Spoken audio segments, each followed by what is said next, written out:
Hey everyone, welcome back to the Grace and Truth Podcast. My name's Taylor Bacon, and I'm the Associate Pastor at Grace Resurrection Methodist Church. And I'm James Williams, Senior Pastor. And in this week's episode, we are talking about our faith in the age of AI. So let's dive into this week's conversation.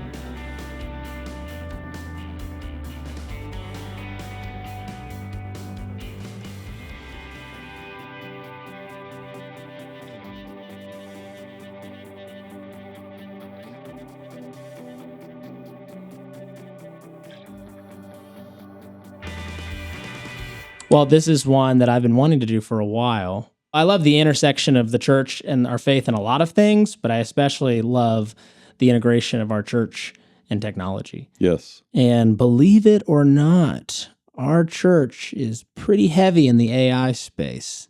Yes, and I'm getting comfortable with it. I don't know a lot about it, but I'm learning about it.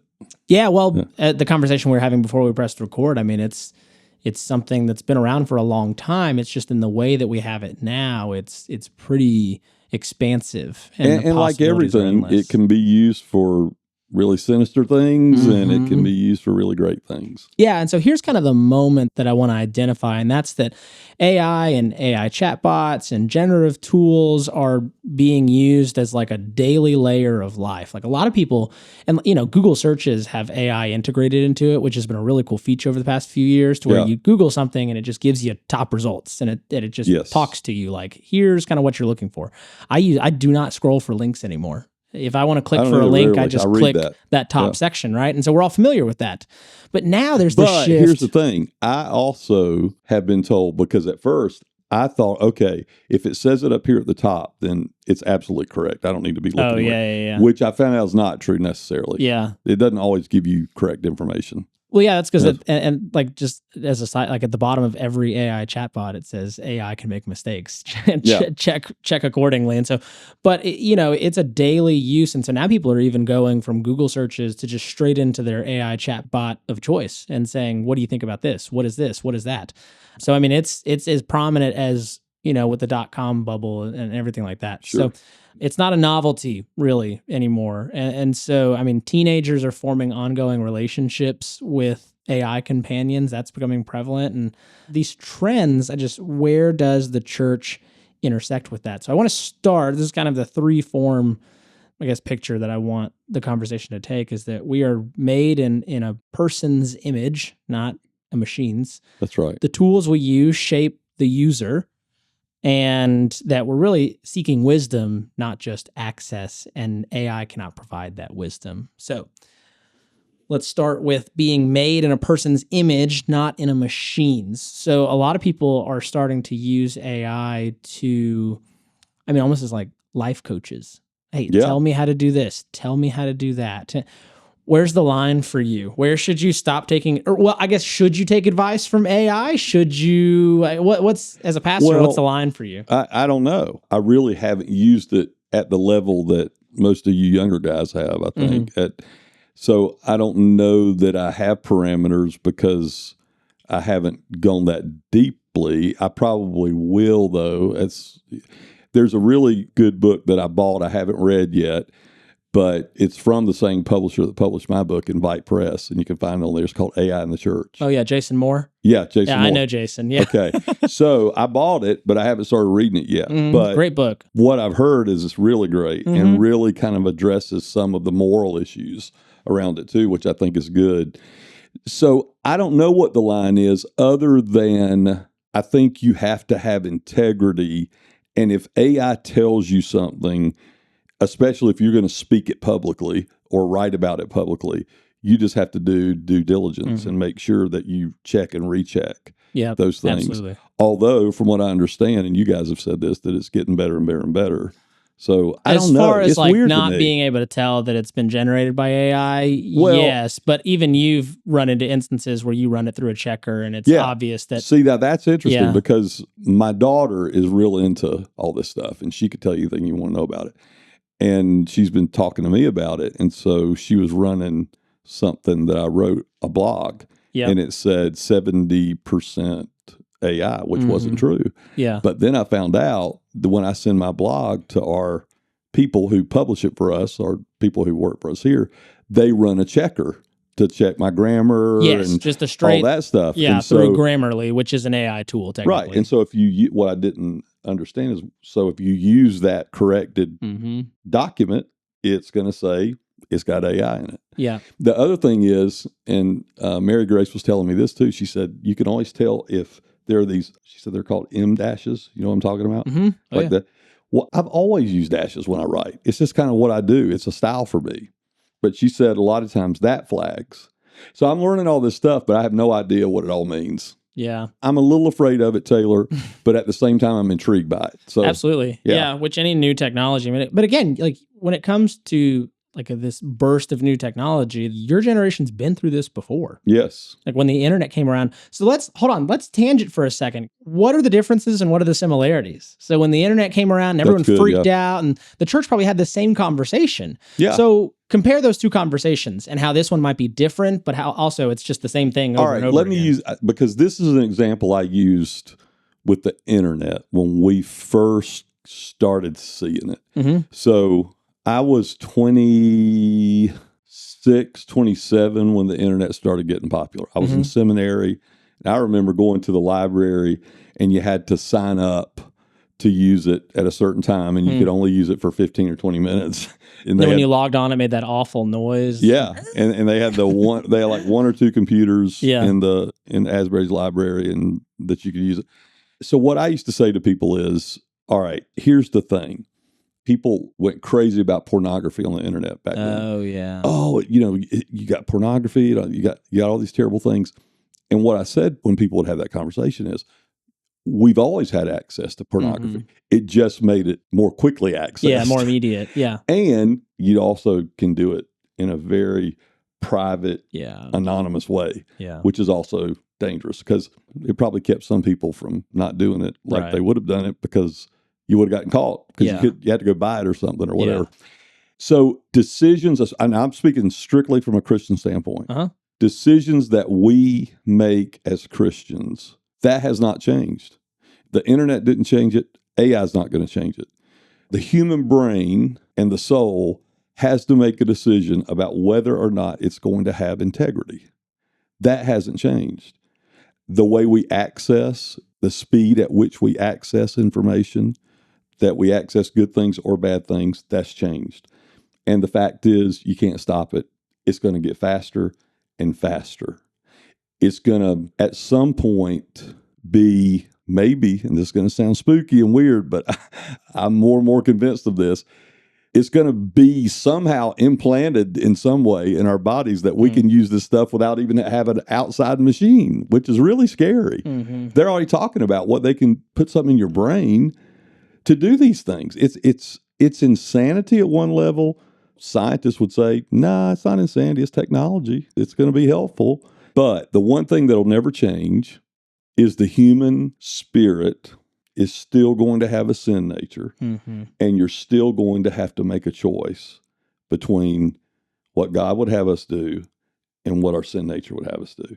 Yep. So I think that we can use these things carefully. We can learn about them carefully. And the church, Taylor, it scares me that I didn't feel like I had a choice about whether my congregations were going to use the internet, my church that I'm in charge of. I don't feel like I had a choice about AI.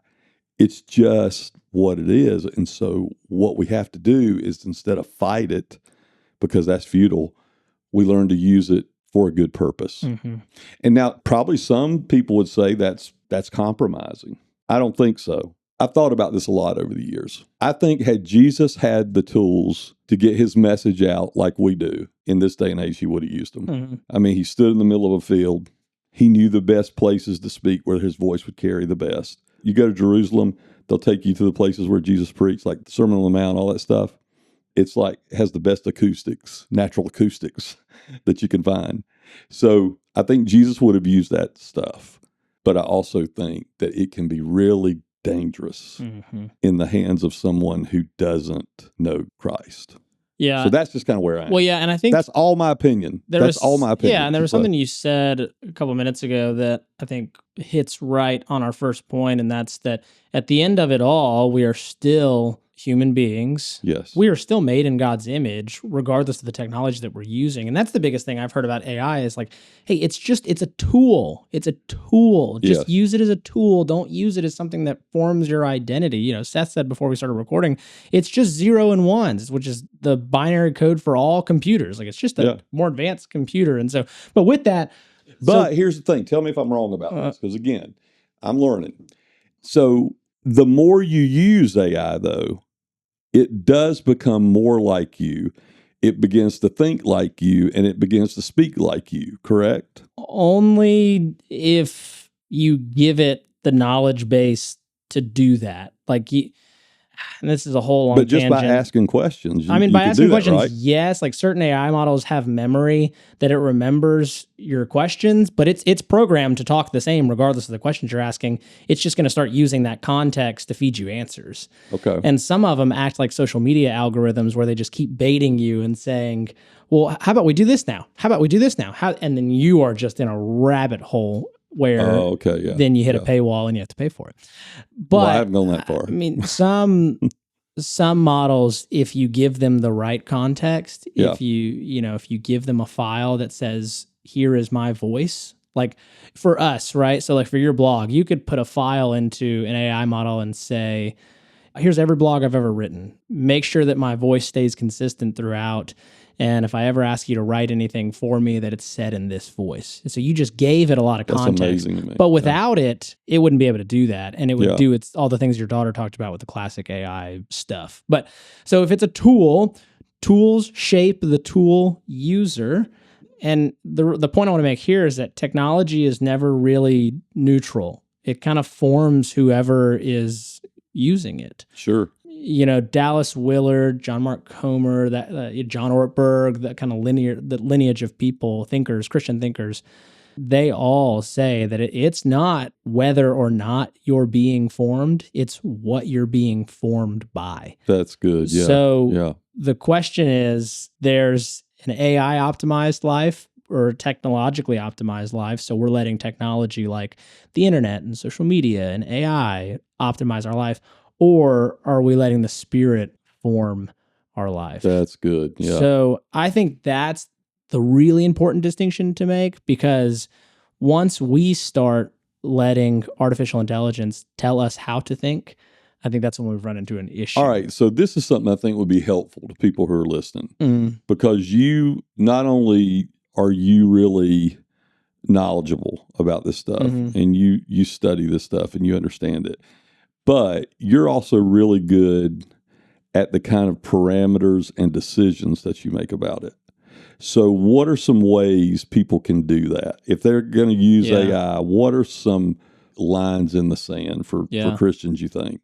Yeah, no. So my hard line in the sand when using it, especially like in my work as a pastor, is to, as much as I can, automate the routine, but not the relationship. So the hard line that I have baked into the AI model that I use is never, under any circumstances, speak to anyone directly or touch anything that has to do with finances or personal data. What do you mean speak to anyone directly? Like AI will like draft emails for me, but it does not send emails. Like it cannot send emails without me looking at it and editing it and looking over it. But it does way faster than I can draw together. Right? It'd take a little tinkering, but it could. Yeah. It draws together all the information I need faster than I can do it. So it saves me a lot of time. So for me, AI is more about efficiency than anything else. It's very efficient. It's a tool of efficiency. Yeah. But I never want it to automate the relationships that I have. What it does for me is I set the parameters in place that allow my work, my administrative work, to be more efficient so that I have more time for relationships.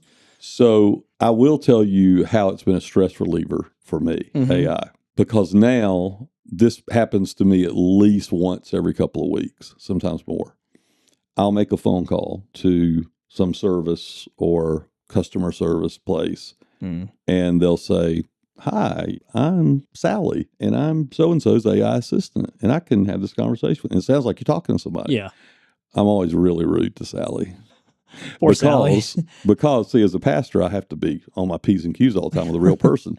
But Sally's not going to tell anybody that I was rude to her. And I'm like, You're an idiot, Sally. The confidentiality mode that comes with AI. How dare you? No, seriously, though, it drives me crazy. I don't like that. And it used to be when I would get a recording, when I'd call something like that, I'd just hit 00000 until a real person comes. And now, if you do that, if you like this, I talked to this AI lady that my car was in the shop. I called the place. It was the AI person. And so, I can help you with this. What's your question? And I was like, I don't want your help. I need to talk to somebody else. If you just tell me, I can route your call. No, I don't want to talk to you. I need to talk to a human being, please. It would be really helpful if you gave me the topic of your problem. And so I was like, no. And finally, you know what happened? What do you think happened? You hung up? No, she hung up. Because usually they will put you through. And she said, I'm sorry you're having trouble. Please call back when you when you figured it out. It's like I wasted all that time. Oh my gosh. AI, young people. The last thing is that, as Christians, we're after wisdom, not just access to information. That's what AI and any technology gives us, is access to information. And so the last point that we would make is that AI gives us answers, but the Spirit gives us the wisdom, right? AI can't give us that. Technology can't give us that. And so discerning the two, which is really a spiritual practice, is really the crux of that. And we've already kind of touched on that. You've kind of noted that we have discernment in our work. So as we land the plane, let's give you a practice. I want you to take, this week, I want you to take kind of an audit of maybe your AI usage, but maybe we could also just say your technology usage in general. That's good, yeah. And decide how you can rest from it. So, for example, this would be a spiritual practice of Sabbath or just rest, but specifically Sabbath or rest from technology. So, most of my spiritual practices follow a 1-1-1 rule, and kind of on a micro to macro scale. I'm systematic because I think I'm ADHD and it just helps my brain click, right? But so when it comes to Sabbath, especially from technology, the practice I'm trying to do is that once a year, I turn my phone off for a week, which I just did not too long ago. Yeah, I was proud of you for that. Once a week, I turn my phone off for a day. Yes. Which is usually on my Sabbath, which is Saturdays. And then once a day, I turn my phone off for an hour, which is when I get home before dinner with my kids. Now, I'm not perfect at it, but that's my aim, because that gives me a daily, weekly, and annual rhythm of rest, and especially a break from technology, because it's pretty much just all I use now in a lot of my That's work. very helpful. You don't have to do that. If that system is helpful to you, that's great, but we're all different in our approach to following Jesus. It's just the principle remains as long as you're resting from it, so that you can discern where the wisdom is, and so that you can be shaped by the image of Jesus, which you are created in. So, any other comments? No. When I learn more about AI, we'll have part 2. All right, we'll have part 2 because there will be such high demand for this. But that's a wrap on this week's conversation, and we hope that it's been meaningful to you, and we hope that you'll share it with others so that it can be meaningful to them. And as always, you can find us on YouTube, Apple Music, Spotify, and on our website at graceresurrection.org. We'd love if you'd keep joining us each week for the next episodes of the Grace and Truth podcast. But until next time, may the good Lord bless and keep you. Until we meet again.